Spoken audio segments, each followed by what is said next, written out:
are we gonna have a salary cap in the EPL? So, Inka, you want to set this up? We've talked about FFP and PNS in the past.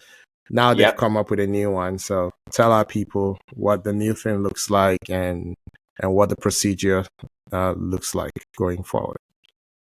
So the EPL, the clubs are planning to introduce a salary cap starting with the season, the 2025 season. So it's not next season, it's the upper one. Yeah. And the new proposal will replace the existing PNS rules. Yeah. And it's kind of funny and confusing because when they put the new proposal to vote, 3 clubs voted against. The 3 clubs were United, City, and Villa. Yeah. And I'm like, what do these 3 people have in common? You know, that's why very I said rich, slightly... very rich owners. That's what they have in common. Yeah, very rich. But they are not the only ones with very rich owners. Your club has a very rich owner. Chelsea have a very rich owner. So I'm wondering what Chelsea abstained. Chelsea abstained from the vote. Because they didn't know, it didn't matter whichever way they voted, it was sure that the thing was going to go through, and they didn't want the name to be leaked in the press that they either supported or they were against it. Yeah, so they thought Chelsea, they were being smart by abstaining. Chelsea once again try to go a different route from everyone else, try to be smarter than everybody else. They really don't know what they're doing, do they? Yeah, they don't. So that's the premise, and for the new rules, it states that your payroll, which is how much you can pay your staff, will be anchored. So they're introducing this new anchoring system, which is tied to the TV revenue of the club that finished in the 20th place. Yeah. And immediately that a couple of questions popped up for me. I'm like, 20th, is it last season? Or is it a projected 20th this season? How is this going to work? But I understand there's an arithmetic where you can probably estimate what the 20th position will get as a percentage of the total TV revenue. It's not going to be, accurate, but maybe a plus or minus 5% range. Yeah. You can estimate, and you fall within that range. So I'm like, interesting. The second thing that was interesting to me is the PFA, the Professional Footballers Association. What do they have? I mean, what have they said about this? I kind of looked online to see if they've come up with anything. But apparently, they said they need to see the details. They said the devil is in the fine print. Yeah, they need to see the details, right, before they can either comment whether they agree or they don't. But frankly, I'm not sure the extent of power they can wield, whether they can stop this or whether they just, maybe that they just need to enter into another set of negotiation with the owners. I don't know. So there are a couple of things that are still up in the air. But time will tell. We will get to the bottom of this shortly. Yeah. So a couple things to highlight, and then my own opinions as well. So one, the anchoring is interesting because what you'll have is you'll have the anchor, which is the 20th place team's TV revenue times a multiplier. Times that becomes 5. The cap. Yeah. So times 5. Yeah. That becomes the cap. Mm-hmm. That's number one. Number two, if that was in place this year, only one team will run afoul of it. That's Chelsea.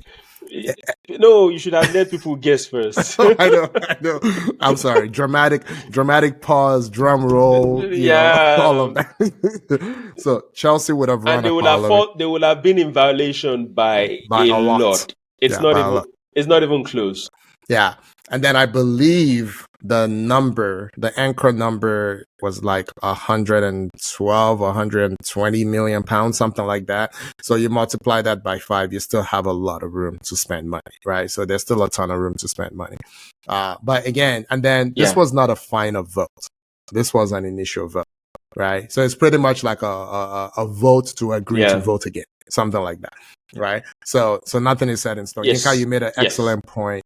You made an excellent point about the PFA. So here is something, I don't know if this is what you meant, but the question is, the money is not going to stop coming into football, right? Yeah. So now if the team if the teams cannot spend it on player It goes out as transfers, dividend. where would they go to? So are they gonna spend it on coaches, Yinka? Are they gonna spend it on non-playing staff? Are they gonna spend it on facilities? I mean, Bournemouth Stadium is a disgrace. You know, they need a real football stadium. And if they don't spend it on all those things, guess what? It goes back to the owners. Is that what the players want? It's Is that what the dividend at players the want? end of the day. You That's know? what it will be. Yeah. So that's the thing. You know, sometimes no good deed goes unpunished, right? So you don't want people to overspend or whatever. You don't want people who can afford it to spend what they can afford because you're worried that football economics will be skewed for teams lower down the pyramid. But the reality is the pyramid is not the EPL. You know, no one in the EPL is going bankrupt. No one, even with a parachute parachute payment relegated out of the EPL, can go bankrupt. The money is too good. You know, you have to really go out of your way to mess around to go bankrupt. To mess this up. So yeah, those are my thoughts. So all right, what you said, fantastic point, right? And the people that seem to vote for this, they're claiming that they are protecting the league in general, right? Yeah. That it might get to a point that they will not be able to compete. And I'm like, y'all are lying. We can just shut up. You guys are lying because you're protecting yourselves. Because once you get relegated, are you going to keep the same energy when you get to the championship? Absolutely not.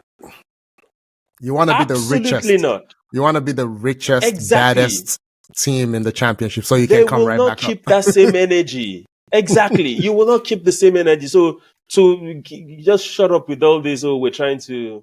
And we've talked about this before, Akin. I'm not a fan of this capping system. Right? I'm not either. And if the Premiership is not careful, they are going to lose a competitive advantage. Because last week we talked about being on top of the food chain.